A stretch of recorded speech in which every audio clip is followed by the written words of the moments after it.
শুভ সকাল বন্ধুরা, তোমরা সবাই কেমন আছো? আশা করি সবাই ভালো আছো। আজকে যেহেতু শনিবার, সকাল সকাল আজকে মোছামুছির কাজটাই শেয়ার করছি। আর সারাদিন কি করছি না করছি সব কিছু তোমাদের সঙ্গে শেয়ার করব। বালতিতে কাদা নিয়ে আজকে আগে মোছামুছির কাজটা সেরে নিই। ঘরটা তো আগে মুছে নিয়েছি, তারপর বারান্দাতে যখন মুছছি তখন তোমাদের সঙ্গে শেয়ার করলাম। আর তো বারান্দায় তো দেখছোই শ্যাওলা ধরছে। তার মধ্যে আবার আমার মেয়ে কী করেছে, একটা চাকু নিয়ে সারা বাড়ি খুঁড়ে খুঁড়ে এরকম করেছে। ওগুলোতে তো মাটি দিতে পারবো না, মাটির সংখ্যা একদমই কম। আর বর্ষার আগে মাটি আনা হয়নি, তার জন্য ওগুলো ওরকমই থেকে যাবে। আর তেমন তো আমাদের জমি জায়গা তো কিছুই নেই, শুধু বাড়ির ভিতটাই আছে। এখানে আছে 6 কাঠার মতো জমি, এটুকুতে দুই ভাই বাড়ি করে আছে আর কি। এটা সামনে যেটা ঘরটা আছে, রুমটা, ওটা হলো দাদার রুম, আর এটা হলো আমাদের রুম। আমাদের জায়গা একদমই কম এটুক জায়গাতে। আর আমাদের তো গ্রামের বাড়িতে তো আরও বাড়ি বড় সড়ো থাকে, কিন্তু আমাদের জমির অভাবে উঠানটাও ছোট, তার পিছনটাও একটু ছোট, বেশি বড় জায়গাটা নেই। আমাদের জমির খুব অভাব। আমার শ্বশুর শাশুড়ি অনেক কষ্ট করে এই জমি সাজিয়েছে, এই ঘরগুলা সাজিয়েছে। এটাই আমার রাজপ্রসাদ আর কি। এদিকে শুধু শ্যাওলাগুলো মুছে যাওয়ার জন্য মোছামুছি করছি। শনিবার যদি না মুছি তাহলে একদমই ভালো লাগে না। নিরামিষের দিন, তার মধ্যে আবার মাছ মাংস খাওয়া হয়, আবার নিরামিষের দিনে যদি এগুলা মোছামুছি না করি তাহলে একদমই ভালো লাগে না। যাই হোক, চলে আসলাম কলের পাড়ে অনেকগুলো থাল বাটি গ্লাস এগুলো নিয়ে চলে আসলাম। তারপরে কড়াই আর কড়াই আর হাঁড়িটাও নিয়ে আসলাম। আর ঝাড় তো আগে দিয়ে দিয়েছে আমার শাশুড়ি মা, আর তো থাল মাজার জন্য। আর আমি করছি ভিডিও, থাল মাজার সাবান বলে আমাকে রাখছে। আর আমি আরাম করে বসে বসে এখানে থালগুলো মেজে নিচ্ছি। আর অনেকগুলো শনিবার যেহেতু আজকে আমরা নিরামিষ খাই, তার জন্য অনেকগুলো থাল টুল ছিল সবগুলোই বের করে মাঝামাঝি করছি। আর দেখছি গোয়ালা কাকু যদি ওদিকে ডাক দেয় আবার দৌড়ে যেতে হবে দুধ আনতে, তার জন্য ওদিকে দেখে দেখে কাজ করছি। আর আমি তো আজকে গ্লাস দেইনি, মাঝামাঝি যেহেতু আমার হয়নি, তার জন্য ওদিকে বারবার আমি দেখছি। আর প্রতিদিনে তো রাস্তার ধারে চেকারের সামনে গ্লাস দিয়ে গ্লাসটা ওইখানে রেখে দেয়, আর মাঝামাঝি আজকে হয়নি, তার জন্য আমি গ্লাসটাও দিইনি। কালকে আবার রাত্রেবেলা আমার মেয়ে একদমই ঘুমায়নি, আজকে তার জন্য লেট করে উঠছি। আমি উঠছি 7টার দিকে, কালকে রাতে 12টার দিকে। জানি না মেয়ের কী হয়েছে, একবার বলে মা আমি মোবাইল দেখব, তো সেটা ও তো চোখটা ওর মেলানো ছিল না, চোখ ছিল বন্ধ। আর ও ঘুমের চোটে বলছে মা আমাকে মুড়ি দাও, ভাত দাও, ভাত খাবো, কিন্তু কিছুই খায় না। আমি তারপরে মাকে ডেকে নিয়ে বলছি যে মেয়ে বলে ভাত খায়, তুমি দাও তো তোমার ভাত। আর আমার ভাত তো পান্তা হয়ে গেছে, ওগুলা তো দেইনি আমি। তারপরে ঘুম থেকে উঠে বলে কি বোবার কাছে ঘুমাবো। বোবার কাছে তো ঘুমায়নি, ঘুমাইছে আমারই কাছে। তারপর বলে মা আমাকে ওই ঘরে নিয়ে গিয়ে পাঠাও। মাও ওইখানে বসেছিল দাদার এখানে। জানি না কেন এরকম হয়েছে, হয়তো ভয় পাইছে, তাই সকাল সকাল পুরো রোদ্রু জ্বালাইছে। আর এক এক করে সব কিছু ধোয়াধুয়ি করে নিচ্ছি। আর আমার শাশুড়ি মা তো আজকে সকালে উঠেছে, আর গ্যাসে যেহেতু রান্না করে তার জন্য গ্যাসের কড়াই বা হাঁড়ি বেশি নোংরা হয় না আর কি, কালি তুলতে হয় না। আর আমি এত কাদা হয়েছি ঘর মুছতে, আমি ধারধুরগুলো সবগুলোই মুছেছি। আর এত কাদা হয়েছি, 2 বালতি আগে শরীরে জল ঢেলে নেব, শরীরে যেহেতু আমার কাদা লেগেছে। তারপর এক এক করে কড়াইটা আর হাঁড়িটা মেজে নেব। আমি না সামনে শনিবারে অনেক বড় ভুল করেছি। সামনে শনিবারে দাদা নদী থেকে মাছ ধরে নিয়ে আসছে, তো মাছগুলো রান্না গ্যাসের মধ্যে ভাজাভাজি করেছে। আমি কি করেছি, আমার একদমই মনে ছিল না, সারাদিনে আমি কাজ সবই করেছি, কিন্তু আমার মনে ছিল না যে আজকে নিরামিষ। তারপরে আমি কি করেছি, 2টা মাছ নিয়ে খেয়ে নিয়েছি। আমার এটাই হলো ভুল, এটাই আমি বড় ভুল করেছি। আমার না জেনে খেলে নাকি কিছু হয় না, তো সেটাই ভেবে থাকতে হবে আর কি। ভুলটা যেহেতু করে নিয়েছি, এই শনিবারে আমি এতটাও আর ভুল করতে চাই না। সামনে শনিবার আর আমাদের এদিকে গ্রামের সাইডে সবাই উনুনেই রান্না করে, অনেক লোকে আছে উনুনেই রান্না করে। আর কি হঠাৎ দেখি গ্যাসে রান্না করে হঠাৎই আর কি। আমার যখন গ্যাসটা ভরিয়ে নিব তখনও আমি 1 মাস 2 মাস গ্যাসে রান্না করব, তারপর থেকে উনুনেই শুরু করে দেবো। আর এরকম তো সম্ভব না যে সব সময় গ্যাসটা ভরে নেব। অনেক দিন হয়ে গেল গ্যাস ব্যবহার করি না।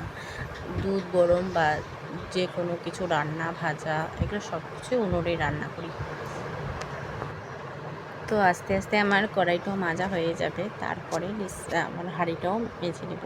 আর বারবার আমার মুখ থেকে শুধু ডেস্কি বের হয়। আমরা যেহেতু রাজবংশী মানুষ, রাজবংশীরা তো ডেস্কি বলে, হাঁড়ি তো আর বলে না। হাঁড়ি একদমই মুখেই আসে না। তার মধ্যে হাঁড়িটা একদমই আমি তো হাঁড়িতে আগে ভাত রান্নার আগে দিয়েছি, যখন মেজে নেই হাঁড়িটা তখন তার আগে আমি দিয়ে দিই সরষের তেল, তার জন্য আর কি তাড়াতাড়ি কালিগুলো উঠে যায়। একদমই ঘষাঘষি করে কালিগুলো যখন আমার উঠেই যাবে তখন আর কি হাঁড়িটা ধুয়ে নেব। তো আমার তো মাঝামাঝি কমপ্লিট হয়ে গেছে। আমার শাশুড়ি মা আগেই রান্না করেছে, রান্না করে ভাত দিয়েছে সকালবেলা মেয়েকে ভাত দিয়ে বলে কি তুই ওইখান থেকে একটু খেয়ে নিস। আর সকাল সকাল ভাত রান্নার কারণ তো কালকে আমি বলেই দিয়েছি, দাদা যেহেতু তাড়াতাড়ি কাজে যায় তার জন্য সকালবেলা তাড়াতাড়ি উঠে রান্নাবান্না করে। আর ভাত টাত খেয়ে আমরা একটু আড্ডাও মেরেছি মেয়ে। তারপর ওইখানে মামি যে ছিল ও একটু গল্প টল্প করে তারপরে আমি বাড়িতে এসে রান্নাবান্নাও শুরু করে দিয়েছি। আর আজকে আমি ঠাকুরটা আগে দিয়েছি। কালকে আমার মেয়ে আমাকে বলে যে মা তুমি যদি ভাত না খাও তাহলে আমিও খাবো না। তার জন্য আজকে আগে ঠাকুরকে দিয়ে রেডি হয়েছিলাম যে কখন শাশুড়ি মেয়ে ভাত দেয় আর কখন মেয়ে আর আমি খাই। দাদা তো খাওয়া দাওয়া করে আগে চলে গেছে, তারপরে শাশুড়ি মা মেয়েকে ভাত দিল, আমাকেও বলে ওইখানে ভাত খেয়ে দিস তুই একটু, তোমার মেয়েতে অতগুলো ভাত খেতে পারবে না। তারপর একে একে হাঁড়ি আর কড়াইগুলো ধুয়ে নিয়ে বারান্দায় চলে যাব। তারপর স্নান টান করে ঘরের কাজে লেগে পড়ব। আর ঘরের পিছনে কাকরলা ফলেছে, কাকরলা দেখছে, ভাবছে যে আজকে ছিঁড়ব, কিন্তু না আজকে একদমই ছিঁড়ব না, কারণ স্নান টান করে মনে পড়লো আমার এই কথাটা। তারপর কড়াই আর হাঁড়ি নিয়ে চলে যাব বারান্দায় গিয়ে রেখে দেবো ডাইনিংয়ে শুকোতে দেবো।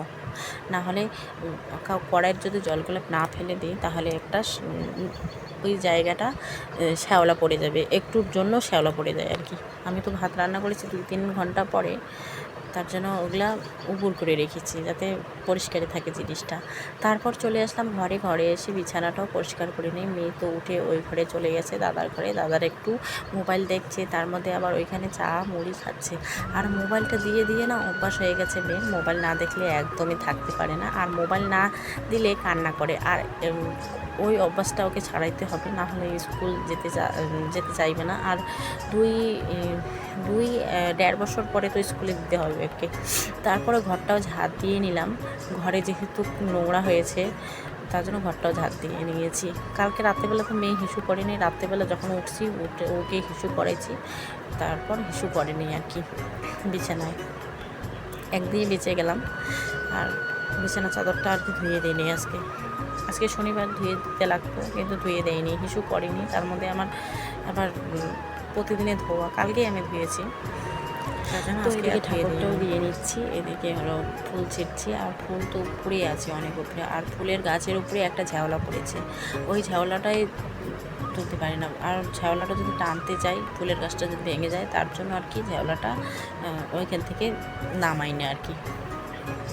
এক এক করে ফুল ছিঁড়ে নেই। আর সাদা ফুল লাল ফুল তো ঘরের পিছনে আছে, আর ক্ষেতের ওইখানে গেলে পরে ধূপ খুঁজতে একদমই হয় না। তারপরে শেষমেশ ধূপটা পেলাম, ধূপ রেখেছি শোকেসের উপরে, আমার একদমই মনে নেই। সকালবেলা খরচা যখন আনতে গেছি তখন ধূপটা উপরে এনে রেখে দিয়েছে।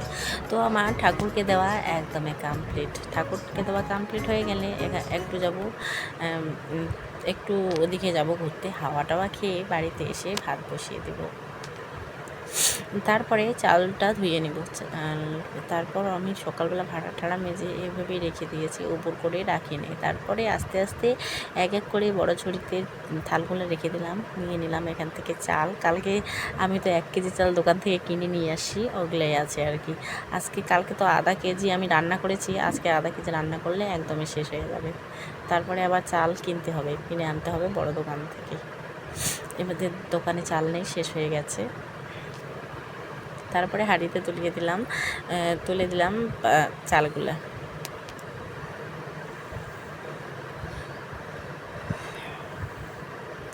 সকালবেলা তো রান্না করিনি, রান্না করতে করতে এই দুপুরবেলা রান্না করছি।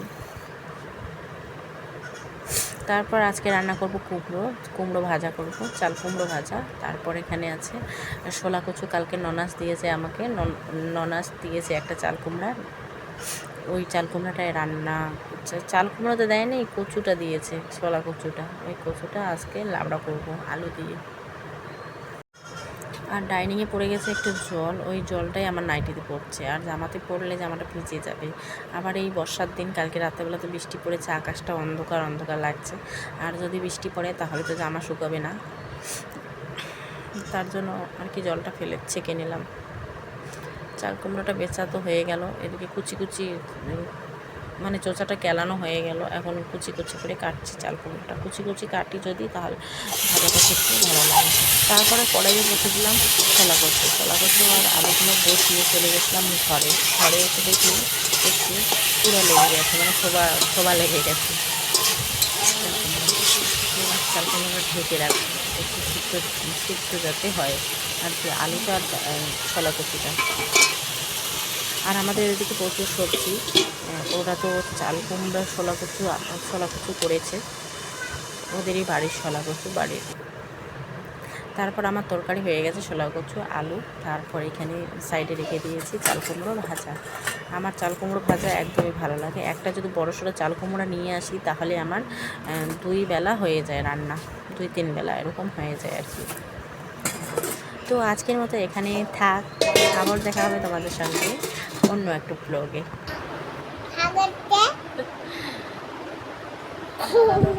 হাঁপিয়ে গেলাম, এত গরম আমাদের এইদিকে, খুবই গরম।